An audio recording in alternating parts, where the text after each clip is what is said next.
What's up, guys? It's your boys Awoki back at with some more of obviously the Chris Watts videos, case, and so forth. This one I'm hoping does not piss me off because I've been told that this one is going to get me riled up very, very much. Obviously, we watched the Behind Criminal Minds, great YouTube channel. Check out that video down below in the description. Made me on an emotional roller coaster, but I found out things that completely were, I'm not even going to mention it. And a lot of people, including myself, thousands of people are so pissed off with the DA. I'm not going to mention his name. You know who I'm talking about. He won't mention Chris Watts. He won't mention the case by name. He calls it the Frederick triple homicide case. Because he's done, he's over with, he's sick of hearing this case. Well, really, if you did your job like you were supposed to, again, I'm not claiming that I am any more smarter than he is or a professional in crime or criminology. I am not. I'm just a determined civilian that wants justice for Shanann, Bella, Cece, and baby Nico. And I felt that he himself and thousands of millions of other people, that he did not do his job. Now, again, he calls us junior detectives, that we do not know what we're talking about, know what we're doing, but we can obviously see that NK was involved. I'm sorry, but there's no way in God's green earth that anybody can tell me otherwise that Nichol Kessinger was not involved. She was involved. He states that she wasn't there that morning. How would you know that when you literally didn't do any investigation? He literally said, we might have dropped the ball on this. They were supposed to go for the death penalty. The mother of Shanann wanted the death penalty for Chris Watts. But Michael, I'm not even going to mention his name, the DA man, denied it. He says it's a waste of time. Now, this man has children of himself. Would he want to protect his children like Shanann probably wanted to protect her children? Put yourself in her shoes, man. It just upsets me that this woman is gone with her children and he's just living his life. I did my best. It was okay. We got our man. But there's a lot to this case that still is going to be uncovered. Now, with that being said, apparently thousands of you guys, again, are messaging me saying I need to watch this video from Plunder. So make sure you guys go over to their channel, give them some love, subscribe, comment, like, and share. I definitely am very nervous about watching this, just because I do not know what I'm going to expect. I just know the title reads District Attorney Michael Rourke, wife, monetized podcast, that he said he would not watch any monetized videos, which 90% of my videos have been demonetized because of said whatever have you. I'm not looking in for the money. I'm looking in to see justice. I'm looking to see those cuffs go on Nicole's hand. That's what I want. But his podcast was monetized and had an ad in it for some type of cream, whatever, I don't even know. He keeps saying Nichol Kessinger wasn't there that morning, but they didn't dive into her whereabouts. He literally said they didn't do half of what they should have done. That they pretty much dropped the ball. I mean, they literally have said, maybe we should have looked into her more. But because they got their man. Before we go any further, what I'd like you guys to do, if you guys could do me a solid favor, which thousands of you guys, we just hit 38,000 subscribers, and I can't thank you guys enough. So keep on doing it by subscribe, comment, like, and share. Hit the bell icon next to it so when I do post videos like this one, you guys will get that little ring notification that I posted that video. You guys can watch, comment, like, and share. And again, once we get to 50,000 subscribers, I'm going to give one of you lucky people at home a Meta Quest 3 virtual reality headset that anybody can use. It's fun to use, and it's free. So all you have to do is subscribe, comment, like, and share. And with that being said, let's get in this video. Again, disclaimer, this is for educational purposes only. This is nowhere intent for any disrespect towards the Watts family, subtract Chris, the girls, Nico and Shanann. This is the determination to find the evidence towards Nichol that will hopefully one day bring her to justice, and the way that it's going to happen is a new DA. So with that being said, let's get in the video. Stop asking about it. She didn't have anything to do with it. She wasn't there that morning. She voluntarily cooperated with law enforcement. She provided us all the information. I'm not going to tell you where she's at. Stop. He knows. He knows where she's at. He knows where she's living. And you're letting this... I'm just telling you right now. Like, I even heard this on Gypsy Rose, and I know I'm pausing it, and you guys want to watch the video, but I know. Apparently, in Missouri, she can't be charged for an accessory to murder. But if she was in any other state, she would have been charged with an accessory to murder, even though she didn't stab her mother. Okay? Nichol Kessinger could have, and probably did, state that if you don't get rid of your family, we can't be together. We don't know for sure if she literally sat there and said, you need to, your family. But again, I still to this day don't feel that Chris took his kids out. I think it was Miss Nichol Kessinger. But for you to sit there and say that she was not involved in any shape or form when you literally said later on in a different podcast or whatever video it was that you should have like looked into her more and you didn't because you got your man. That's all you wanted. Leave me alone. Because ultimately, she is a victim in ways as well. She's what? You're saying Nichol Kessinger is a victim? Say what? A victim of what? She sought out this man. She Googled and hunted and watched Shanann's Facebook, her videos. She looked after Chris. No one put a thing to her head and said, go after this man. She's the victim? The victims are dead. Shanann, Bella, Cece, and baby Nico. They are the victims. This woman is not a victim. And for the DA's wife to sit there and say that comfortably in her chair at her home, disgusting. So right. Leave her the hell alone.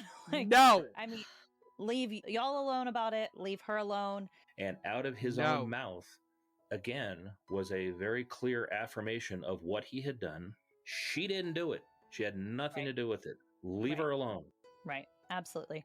Hell, I've been accused of accepting bribes. He has Chris literally sat there and said there's things about Nichol that he will take to his grave. From her, the mistress, from her family, not to prosecute her. I'm still waiting for that check. Apparently, I'm getting paid $80,000 not to prosecute her. Kim, let me know when that check comes through. Yeah, we're putting it towards the student loans. So, wow, that was District Attorney Michael Rourke. And even though that podcast came out months ago with him and his wife and their friend really defending Nichol Kessinger in the Chris Watts case, it is just now getting a bunch of attention. Yeah, because you found out that you really didn't need to see that, right? Oh, yeah, I found out the hard way. Bella and Celeste were, like I said, 3- and 4-year-old little girls with very long, glowing blonde hair who liked to run around the living room, dance, sing, and do cartwheels. We knew that because we had some social media posts that Shanann had put on her Facebook page or Instagram, one of them. And so I watched those, and I saw those little girls. And my own daughter at the time was about that same age. Long blonde hair. So doing fight cartwheels for them. in my living room, despite the fact she knows that's a family rule not to. And there was an immediate connection that I felt with those little girls because of my daughter. I couldn't go watch them be extricated from a oil tank. That's because of a new video by the YouTuber named Behind Criminal Beautiful Minds. video. It's called Chris Watts, A Deal with the Devil in Search of Justice. I've linked to it below. It's 2 hours long. I watched the whole thing. So Beautiful that's how work. I found out about District Attorney Michael Rourke going on his wife's podcast and all those things he said about Nichol Kessinger. She didn't have anything to do with it. She wasn't there that morning of... By the way, that her podcast is monetized, and he yet won't watch any of our junior detective monetized channels. But he is and his wife is. The fateful, horrible crimes that Chris Watts committed against his beautiful family. She didn't do it. She had nothing to do with it. Leave her alone. I'm not going to tell you where she's at. And Michael Rourke even said he's been apparently getting $80,000 bribes not to prosecute Nichol. At least that's what the fake rumors are saying online. So you can listen to the entire podcast from the links below. It's called A Survivor's Guide to True Crime. It's really well done. The links are below, and it's getting quite the reaction. The best part of the podcast is talking about the vicarious trauma that law enforcement and other folks can get when they witness true crime scenes, when they try and deal with the crime scene photos. There's a lot in it to unpack. There's a lot of positivity there. So I want you to talk about it because it's one of your most memorable cases. Just don't make me say his name. All right. Because I refuse to do that. I refer to this now as the Frederick homicide case, triple homicide. Yeah. The Frederick triple murder happened in August of 2018, and it started off with not a lot of notoriety, and really the long and the short of it was Shanann had gone on a work trip to Phoenix with some of her colleagues. She came home from the airport the night of August 13th of 2018, and we know now had a discussion with the defendant about their marital future. In the very early morning hours of her return from the airport, she and her 4-year-old and 3-year-old daughter go missing. The defendant, I'm going to continue to refer to him as the defendant, is one of the first, but not the first, to call law enforcement to notify them of their disappearance. He is seen through local media channels standing on his front porch, begging and pleading, and I put that in air quotes, for them to be returned safely, trying to find information, wanting them back, talking about how difficult it is to sleep and to eat, knowing that they have disappeared. He slept in ages. And it struck particularly our experienced law enforcement agents very oddly. And it struck me oddly. I'm watching it happen on the news, and I don't know if it was live or just like the Nick segment. Right. And you got home in the middle of it. I remember I'm standing at the back of the couch. I was like, oh, he did it. There was nothing. So did she. There. Within a couple of days, the BS that you see on his face is the same BS that you see on her face. He chuckles. He close-minded or soothing himself. She does the exact same BS. And yet, she wasn't involved. Did you see all the Google searches that she did? About wedding dresses, marrying your mistress, can cops trace text messages, retrieved text messages, wedding dresses for 2 hours. I mean, the list goes on and on. I mean, how much did Amber Frey make on a book deal? Like, her coming forward to the police officers, or the police and the CBI and stuff like that, literally her interrogation, or not even interrogations, her interviews that she had didn't bring them any closer to finding the girls. Like, it didn't help at all. Her 3 interviews did nothing. But yet, she's not involved. Okay? He is brought into the Frederick Police Department, is interviewed by detectives and agents from the Colorado Bureau of Investigation, and after a few hours of some very good interrogation, ultimately admits that he is responsible for their death. But some people are glomming on to the hypocrisy, the hubris. I see a lot of hubris and hear a lot of hubris when I listen to this podcast. Agreed. And you'll see what I mean. And of course, prosecutors have to have a certain amount of, I don't want to say arrogance, they have to have a certain amount of chutzpah, I'd say, to get in there and do their jobs. But at the same time, it's important to listen to your constituents as well. The DA is going to talk about not being a fan of true crime or not consuming true crime podcasts and all that stuff. Of course. Well, thank you for coming down to our program. Yeah. Thanks for having me on the program. Yeah. Okay, so We have 2 questions left. 2 questions. Yep. I already know the answer. Do you consume true crime?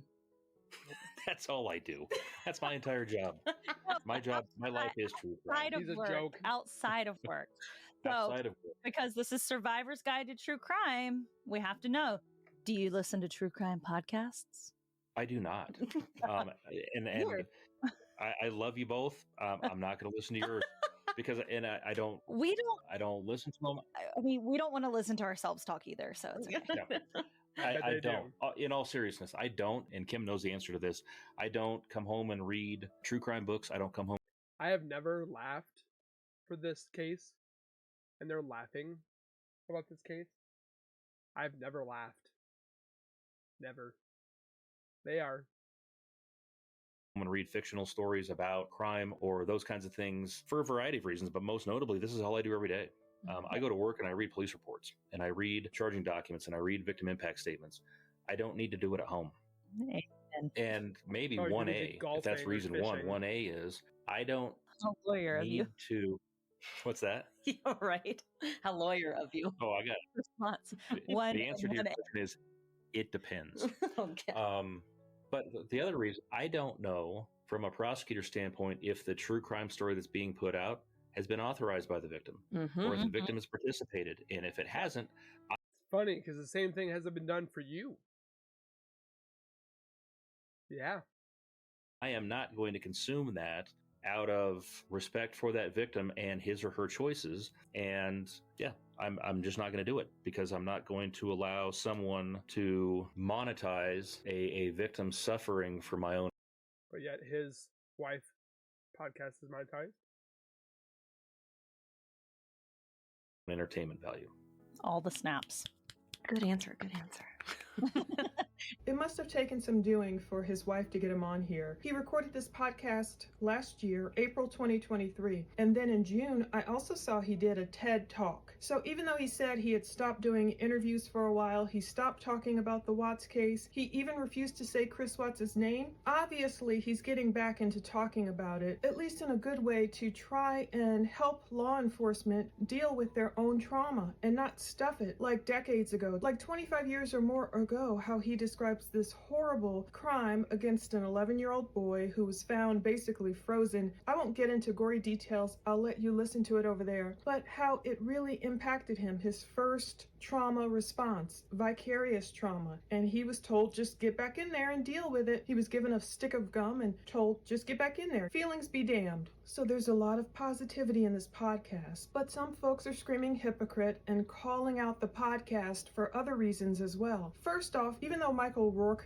is not a fan of true crime podcasts, he kind of gets in there. He makes fun of Keith Morrison of Dateline NBC, the stylized podcast and crime shows of today with the music we like to put underneath our voices and all that stuff. And Rourke talks about not being a fan of, monetizing people's pain. These monetized podcasts focused on true crime, and he talks about, in essence, monetizing the victim's pain. Well, ironically, right before they start talking about the Chris Watts case in this podcast, there's like a minute-long advertisement. But did you know that it's also Adaptogen April? Say what? Do you know what an adaptogen is, Kim? I understand all of those words separately. Hypocrite. So, adaptogens are essentially some type of compound, botanical, that goes into your body and helps your body deal with stress. It's non-toxic, non-specific, and normalizing. So, what it does is it helps regulate your stress hormones and helps you adapt to stress. I have some of that. The stress. Yeah. The good news is that he didn't Cured, do his almost job. all of their products have adaptogens. So it's Adaptogen April, and they are really doing a push on education around adaptogens, and it is genuinely something that makes them extra. Should you be doing this during a true crime case? Am I saying, hey, this video is being sponsored by Bar of Soap? Get your bar of soap. Oh, by the way, Chris murdered his family this way, this way, this way. Amazing. My favorite products with adaptogens are the Rise, the Zen, and the Aura, but they are also in the Serenity gummies. That's the ashwagandha that you see there. So if that sounds like something you would like to try, head on over to curednutrition.com. Use code KARA10 at checkout to get an extra discount and to support us, and let us know what you think. The case we were talking about earlier, the Frederick case, they made a Lifetime movie out of it. Didn't talk to any of us about it, but there was that, and there was a couple of other I will not watch that movie. The movie that came out, I was told, do not watch it. I will not watch it. I can't watch it. I will not watch it. It's the documentaries that you watched. I watched the Netflix one because, I watched it. and that is the only one that I watched to make sure that it was correct. And then I watched because her family was actually involved in that process. And I wanted to, I guess, make sure that it represented everything accurately. And that's the only one that I was like, What does okay, she have I'm to be not involved hugely for? pissed off over this because there wasn't the narration. Like, there wasn't a Keith Morrison with ominous tones sort of. Was it murder? That. Yeah. But it didn't have that. Like the story told itself, but still, we'll pull up Netflix. We're going to have family movie night. Okay. And there's that face that all the kids know. And they are very familiar. Yes, dear. I'm just sitting here thinking, I need to throw a disclaimer on what I said earlier. Oh, God. Because Kara asked me if I'd consume true crime or watch it on TV or things like that. And I don't. But I participate in it, and I do so voluntarily and sounds like a lawyer, voluntarily and intelligently. No, but I do have a picture of him sitting across from Keith Morrison. Having his nose powdered.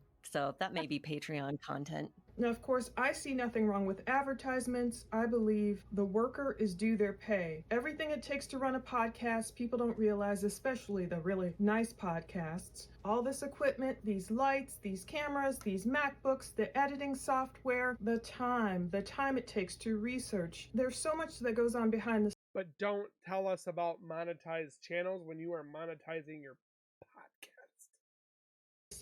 I believe people who run podcasts, people who work on Dateline, NBC, whomever, law enforcement, everyone deserves to be paid for their time. That doesn't mean they're profiting off of the person's pain. It just means that's their job. That's what they do.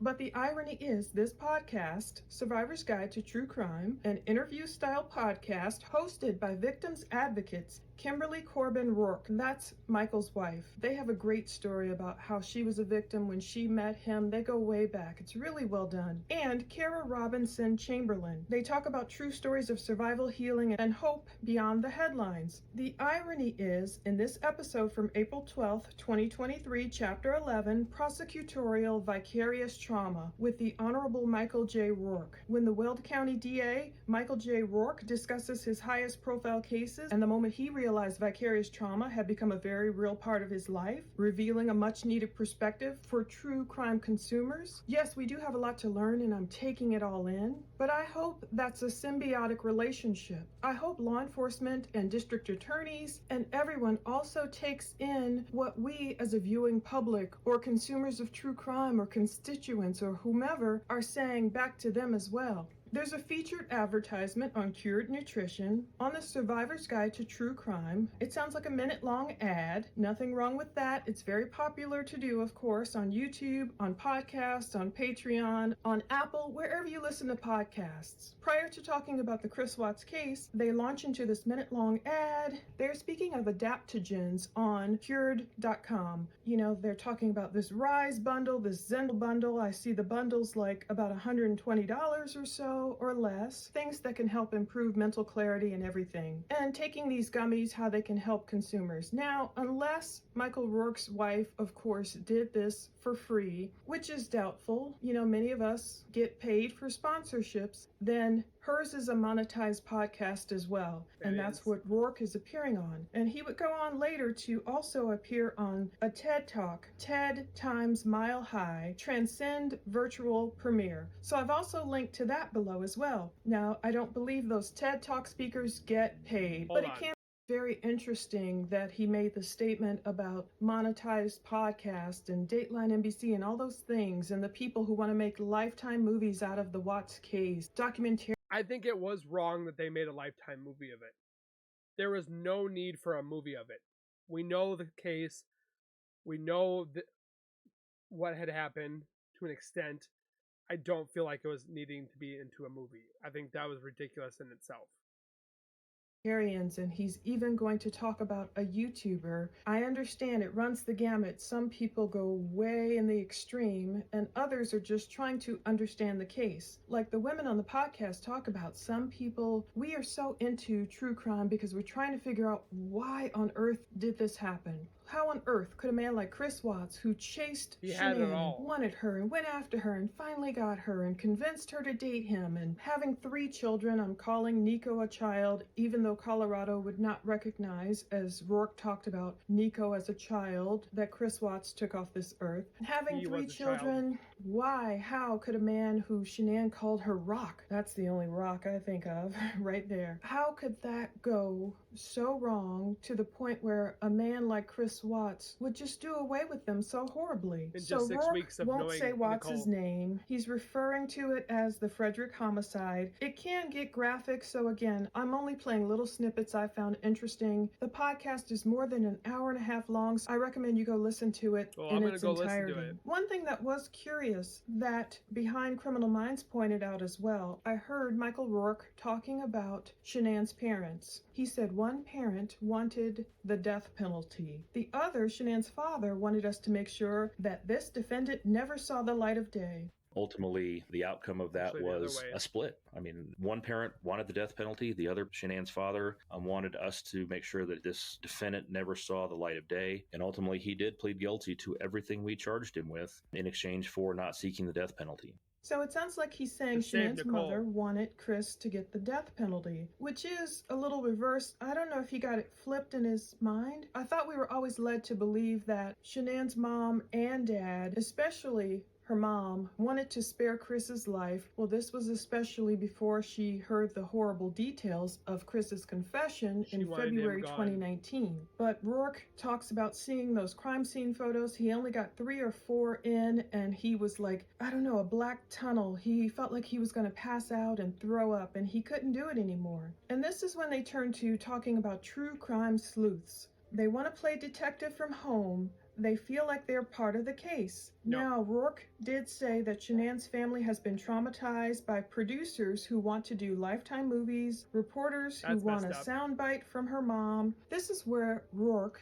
started talking about a YouTuber in Scotland. He doesn't name him, but he said he requests records from the DA's office that Rourke says he refuses to release. I didn't put that part in. I'll let you go listen to those details. But he said the demand from the public for open records was crushing. Rourke's office made a link available through ShareFile, so many of us were able to download that. The number of people who downloaded the case files and info is stunning. Rourke said, we're talking about multiple tens of thousands of downloads. And then you hear this of disgust, almost as if anyone who wanted to see the Chris Watts files, discovery, listen to interviews, read the discovery itself, see the photos, of course not the horrible photos, they're not going to release those really graphic ones like in the Gannon Stout case. I don't know how those got released, but just to learn about the crime, it was kind of like almost condescending in certain ways. Although they did realize, look, a lot of us just want to know why this crime happened. And I believe it was Rourke's wife who rightly said, no matter how much we can read in the discovery, we won't see the why.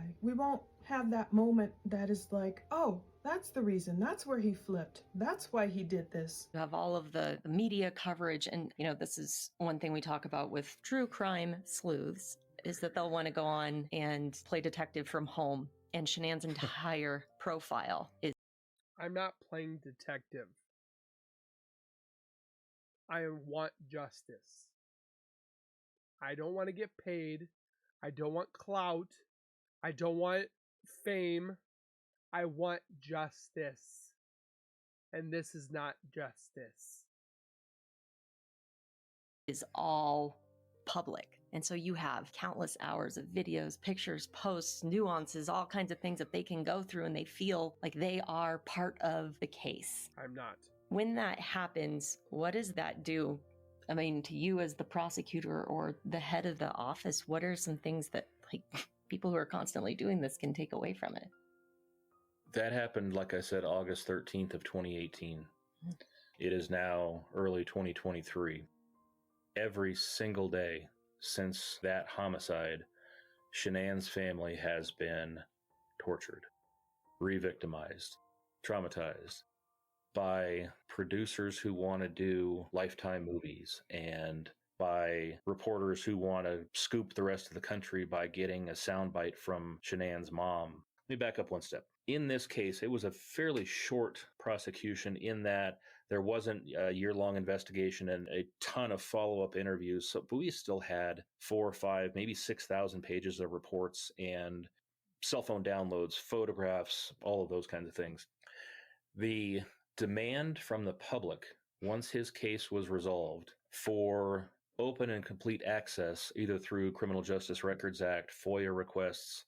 In Colorado, it's called the Colorado Open Records Act, was crushing. I have an office of 80 employees, and I bet if we would have done this any other way, all 80 of my employees would have been responding to nothing but these requests. So we had to make the choice of making the files that we would release public available on our website, office website, So there's through more. a program called ShareFile, where people could simply request it, they'd get the link, and they could download and they could sit at home and read. The number of people that have done that is stunning. We are talking multiple tens of thousands of downloads worldwide of this horrific crime that I have described. I wish I could say that's surprising, but I think one of the things that compels people with crimes like this, and I think true crime in general, is they see a crime like this and they go, how on earth does someone do something so heinous? And I think a large percentage of the population that consumes true crime, they consume it because they're trying to understand. But I think that the thing to remember is there is no excuse. There is no, how did someone get this way? You're not going to read this file and do anything other than vicariously traumatize yourself, basically. But people want to try to understand. I agree with that in part. I also have seen, from my perspective, the number of people who have wanted to play junior detective. Yeah, I think that's the other side of true crime as well. Yeah. They want to play junior detective. They want to second guess charging decisions. They want to second guess whether or not the offender is truly guilty. They want to second guess the sentencing determination that I had to make.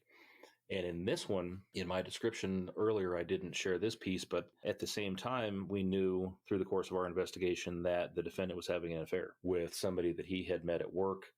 And there was the significant belief by many that she played a role in this murder.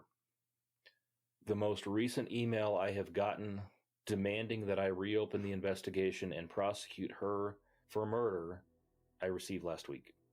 I bet conservatively we have gotten 5,000 or 6,000 emails demanding the same thing, questioning the very decision-making process that we had gone through without having all the information. We get phone calls from people who say, you know, I want you to justify or articulate why you made this decision. And I'm not going to do that. I just refuse. It's gotten to the point where about 2 years ago, I finally decided I'm not doing any more interviews. I'm not doing any more documentaries. I'm not doing any made-for-TV movies, nothing. I have got to get out of talking about this particular case. Thank you for being on our program. And then you dragged me back in. And so for clarity, that avenue has been investigated. It is closed. Period. That's it. Period. So stop asking about it. No. Stop asking about it. She didn't have anything to do with it. She wasn't there that morning. You don't know that. She voluntarily cooperated with law enforcement. No, she She provided us all the information. I'm not going to tell you where she's at. Stop. Leave me alone. Because ultimately, she is a victim in ways as well. Oh my gosh. So right. leave her the hell alone. She's not. Like, I mean, leave. How is she a victim? Still to this day, the people that defend Nichol Kessinger have not told me why. I've kept my comments open. I would like for a discussion, a debate on why Nichol Kessinger is a victim or why she was not there. I'm still waiting. Just saying. Y'all alone about it. Leave her alone. And out of his own mouth, again, was a very clear affirmation of what he had done. She didn't do it. She had nothing to do with it. Leave her alone. Right. Absolutely. But Rourke had said in April of 2023, when he was recording this podcast, the most recent email he had just gotten was a week prior to that podcast, demanding that Nichol Kessinger be prosecuted for murder. He said conservatively, he's gotten 5,000 or 6,000 emails demanding the same thing, questioning the decision-making process without having all the evidence, and he's not going to justify his decision. So that's when he goes into, stop asking about it. She didn't have anything to do with it. She wasn't there that morning. She voluntarily cooperated with law enforcement. I am an evidence person too. I got these raw files directly from Weld County DA showing Chris Watts in the driveway. I watched the raw, unedited files. I do believe I can see certain points where I believe Chris Watts is on the other side of his truck picking up one of his daughters that probably wandered outside. We all know it's hard to see off in that little corner. I personally never thought I saw Nichol Kessinger walking in the driveway, even though I leave room for people who I respect their decision if they think that's what they see. I don't see that. I couldn't be on a jury and convict Nichol Kessinger for being there based on trying to watch the... Again, I can tell you right now, if Nichol Kessinger was questioned and possibly interrogated with a juror of her peers, again, like the video that I posted, she would have been at least tried for an accessory. Just saying.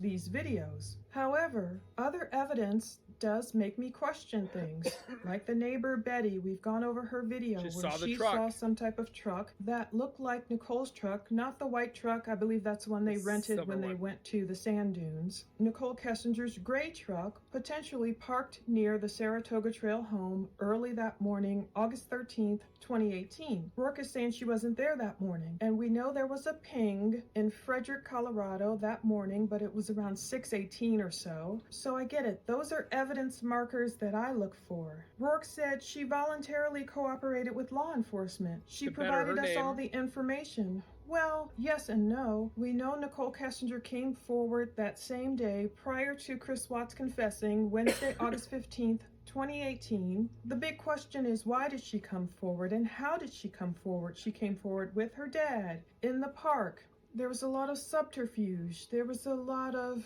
misdirection. There was a lot of lying, and she wasn't forthcoming. She broke her SIM card. She deleted text messages. So I wouldn't say that's providing us with all the information. Exactly. These are the reasons sleuths like me are giving Nichol a side eye. That doesn't mean we think she ordered the hit or had any prior knowledge of the crimes. I'm not going that far. I'm just saying I don't know. There were things that just stopped. The investigation stopped when Chris Watts pled guilty. And maybe it's okay. Maybe that's where it should have stopped. Now, this is a lot different than Rourke in his original press conference after Chris Watts pled guilty, when he described how Nichol actually hampered the investigation by deleting everything off her phone between her and Chris Watts. And Rourke said, I believe that for the most part, she was forthcoming. For the most part. Can you give us a better idea of her role in the investigation? How forthcoming she was?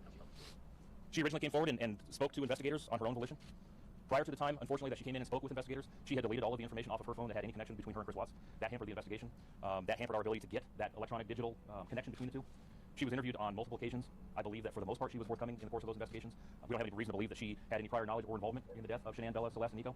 I think that's the best way to answer that. But at this point, Rourke seems fed up. By last year, he said, I'm not going to tell you where she's at. Now, I don't blame him for that. Of course, there are some people out there that they can get amped up. They can watch things online. They can watch all these anonymous theories and get all crazed and start driving cross country looking again for some kids being held in a pizza parlor in the basement when there is no basement. I get what he's saying. I get why he would not want to tell anyone where Nichol is. I'm assuming he knows her new name. I'm assuming he's kept track of her because he would have to if he were to ever bring any charges against her. But I don't think that means he has to shut his ear to everyone who is just questioning some of her actions. Stop, leave me alone, he says, and one of the women says because ultimately she is a victim in ways as well, so leave her the hell alone. She didn't do it, she had nothing to do with it, leave her alone. Nichol could be a victim for sure. She may have had no idea Chris Watts was going to do what he did.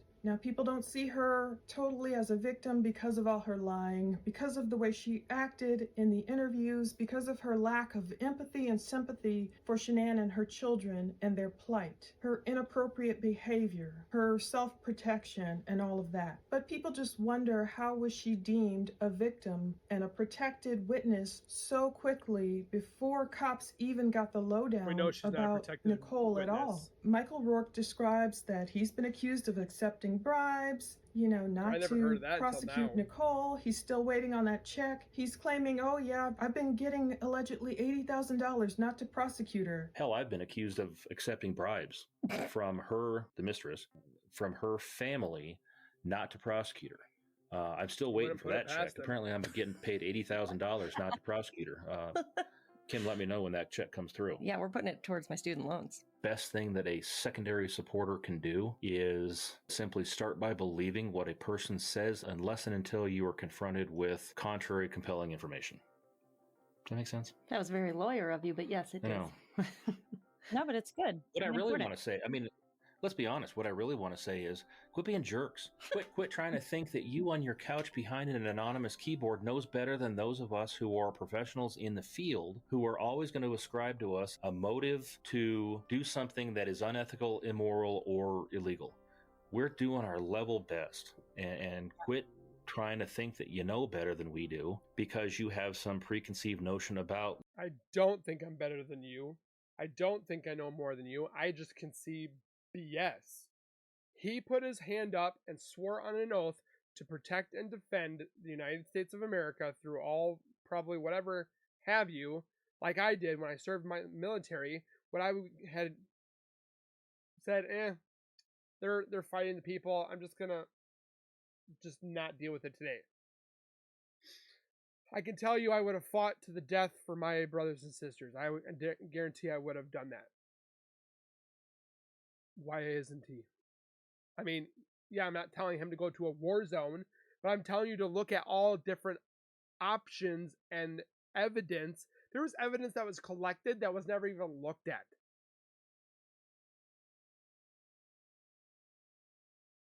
Law enforcement or just or playing prosecutors. junior detective. That's what I really want people to do. Let us do our jobs. You're not doing your job. It's fair. Use that if you want. That's what really grinds my gears. Yeah. And if you are that passionate about solving crimes, guess what? There are places you can volunteer. You can actually go just work in law enforcement if you want to give it a shot. I have. I mean, you could try. Mhm. So if you're that passionate Yeah. about it, then follow that passion. Right. Then the criminal justice system needs you. Yeah. They're making There a are joke about prosecutors' it. offices all over this country who need attorneys, Yep. who are short-staffed and doing our level best to handle the crush of cases. Go to law school and get a degree and become a prosecutor. Mm-hmm. Yeah. And You're not going to get paid a whole Definitely lot, but you can definitely imagine you're going to be doing it for the right. Definitely know that he has some fancy watches, fancy clothing. Yeah, you can work hard and get what you deserve. But do you get where I'm coming from? Just saying. reasons. exactly. And that, I mean, that's what makes the difference, right? Like nobody gets into law enforcement work or any of these avenues because they want to make $1 million. Right. They do it because they have a passion. They want to help people. They want to solve crimes. And so if you feel that way, then go do it. Absolutely. So Have at it. Right. So I get what he means. I can't imagine being in his position and just dealing with crazy lies and rumors that people make up out of nowhere. I don't like when people make up theories just as a plot point, just to have something to talk about. I like when there's some type of thread of evidence to go with something. But Rourke says, believe what a person says until you're confronted with contrary info. If he would just follow those words, we initially may have believed Nichol Kessinger was this, damsel in distress. So a public average defender, district attorney, can make $120,000 per year.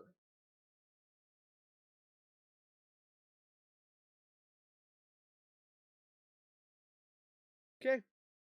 She was like an Amber Fry type. Oh my goodness, she had no idea. Chris Watts was married. Poor Nichol. But that narrative swiftly changed as many of us got into the case and we could count all the lies. We could count all the red flags. And the question was, is Nichol lying just to salvage her reputation, just to save face? That's one thing. Or was she deleting evidence, misleading law enforcement, not telling them about the secret calculator app? They didn't find it till months later, May 22nd, 2019. I can remember that date. That is the date of the folder of all these Nikki and Chris photos and other stuff that came out much later after the initial discovery, because it took cops so long to find it because she didn't tell them about it. It was the hidden secret calculator app where they exchanged all these photos and stuff. The big question is, why did Nikki do that? Of course, she didn't want her photos splashed everywhere. She didn't want her name to be mud. She didn't want to have to go into hiding. She didn't want to be known as the Scarlet Letter. But she has a safe house. A person. I can understand that. If she would have come out and taken her lumps like, oh my goodness, yeah, I knew he was married, I'm sorry, but I had nothing to do with the crime, and just been more remorseful and just less witchy, I think people would have had a lot more sympathy for her. Like Amber She Frey. could have been out and walking around today because the whole viewpoint of Nikki would have been different. This is where the podcast becomes a little bit condescending. Quit thinking behind your keyboard that you know better than the professionals. Go to law school, get a degree, and become a prosecutor. Now, a lot of that I do agree with. Some people, younger people, older people, who knows? They might get inspired by watching cases like this. If they think a person has gotten it wrong or they see injustice, that might lead them to want to go to law school, become a lawyer. Don't become a prosecutor, they're saying on this podcast, because it doesn't pay much. Become a law enforcement officer. Hopefully people will do it all for the right reasons and they fight for the greater good. Even if we all make mistakes here and there, whether you're a YouTuber or, trying to research these crimes, or you're a prosecutor, you're a defense attorney, what have you, everyone might make little mistakes here and there, but the main goal is to get justice and try and walk in righteousness as much as possible. And if you screw up, you screw up. But it was condescending. I was thinking social media sleuths like us can be very helpful, like in the Savannah Soto case. We watch each other. I watch a lot of different YouTubers, and I've been researching Savannah Soto case and Matthew Guerra since they went missing, since I first heard about it. I made a video on Christmas Day, they were still missing. Then I watched a live video a couple of days later, or what have you, that Icket Mel was doing. This is when the San Antonio Police Department released that surveillance video. And I was watching, a lot of people were commenting saying, whoa, I see something in that surveillance video. Someone's throwing a towel. There must be a third person there. And so that helped me watch it closer because I hadn't necessarily seen that until other viewers, when you have thousands of viewers, people will pick up on things that others do not. I was like, yeah, I do see that towel going like that. So since it became such a big thing, and now San Antonio police have said, well, yeah, we've seen that too. It very well could be a third person. We don't know who all they're interviewing or what have you. At least the cops said, we're looking into that. They didn't say, oh, you silly social media sleuths, there's nothing in that video. Stop being these keyboard warriors and detectives. And perhaps San Antonio police may not have even seen that towel flopping like I didn't see it until viewers brought it to their attention. So there can be this helpful symbiotic relationship that shouldn't be poo-pooed. Law enforcement should never take the stance, or a DA should never take the stance of, don't you worry, I got this. You guys stop being so much into true crime and stop monetizing this pain and stop being voyeurs, and it doesn't need to be that attitude. We could look at it as a community of people all trying to help solve a case, not by giving far-fetched theories, not by bothering victims and their families, having tact, yes, and empathy and sympathy, but all looking at it as a way to help each other. Not like, you're a bother, leave me alone. That's what I think can come of this case. I think the goal is, don't treat every social media sleuth as some idiot out there spouting off all these wild conspiracy theories that couldn't possibly be true. Now, with Nichol Kessinger, should she be bullied or, harassed or... No, I don't think so. I just believe she was not thoroughly investigated. Lots of people don't either. If they're getting thousands and thousands and thousands of emails and thousands thousands of signatures on all these petitions, I don't think it helps to dig your heels in and say, that's it, we looked into her. I'm not going to tell you all the evidence, but we know she didn't do anything, she didn't know anything. That's it, case closed. I think that's a stance that you don't necessarily want to take because it's not listening to your constituents. It's not listening to the public's desires. And indeed, if the investigation had continued into her, they very well could find even more evidence. Nope, she had nothing to do with it. Jim, her friend, admitted, yes, they were here, and here's the proof, or all of that. There's nothing wrong with becoming humble, listening to others. However, in cases like this where people feel there's some kind of injustice, or with me it's just unsurety. I don't know what the heck she was hiding. I only know God knows. And in cases where people see glaring inconsistencies, glaring injustice, I feel like those wrongs will be righted someday. Like you see people who have been incarcerated decades, I can't even imagine, 30 years, and eventually they're exonerated. You know, DNA proves them innocent. Or in the reverse, like cases like I believe O.J. Simpson. I feel like he got away with a crime, but he won't get away with it forever. Eventually, he tripped himself up, and he ended up going to jail anyway. Of course, not for murder, but he did do a stint in prison. My thing is, God always finds a way to right wrongs and to bring justice. He won't leave it unanswered forever. Maybe God just knows internally if Nichol had nothing to do with nothing. Or if he knows differently, he'll know how to handle it one day. And that's got to be the worst kind of prison if a person is living with guilt, hasn't repented, know they know more than what they're saying. Why is she hiding? Ugh. That would be worse. But we always just want justice for victims. Check out all the links below, and you can watch all the videos I'm talking about, referencing. You can listen to the whole podcast. So I definitely do agree with this woman from Plunder. I definitely enjoyed the video a little bit more in depth about the DA. What are you guys' thoughts? Do you think this is something he should just give up? Do you think it's something that he should probably take a look at? Did he present himself like, get over it, move on, junior detectives? Is that right for him to say? Could he have done it a little bit better? Should he have involved some of us? Like, I'm not looking for, yeah, my name better be on that. When you're done and they find out that she's innocent or guilty, I want my name on it. I don't want my name on it. I don't care. I just want to see Nichol in handcuffs and shown that she was involved. Somehow, some shape or form, she was. I guarantee it. I can bet my life on it. I guarantee. I have a gut feeling. I have a heart feeling. My mind is telling me that she was involved, and I feel like I'm a definitely good choice in character. But I can tell when people are lying, when people are faking and stuff like that. I feel like I can see it. Am I educated in crime? Am I a professional? No. Could I be wrong? Possibly. But he's saying he's not wrong. That he was 100% fantastic in his decision, and get over it, move on, go to the next case. Like I always keep saying, are we going to sit there and forget World War II? Are we going to forget about Civil War? All these different wars that are fought, all these different missing people. Are we going to forget about them? No. Just saying. Again, comment your guys' thoughts down below. Again, please keep it positive and keep it respectful.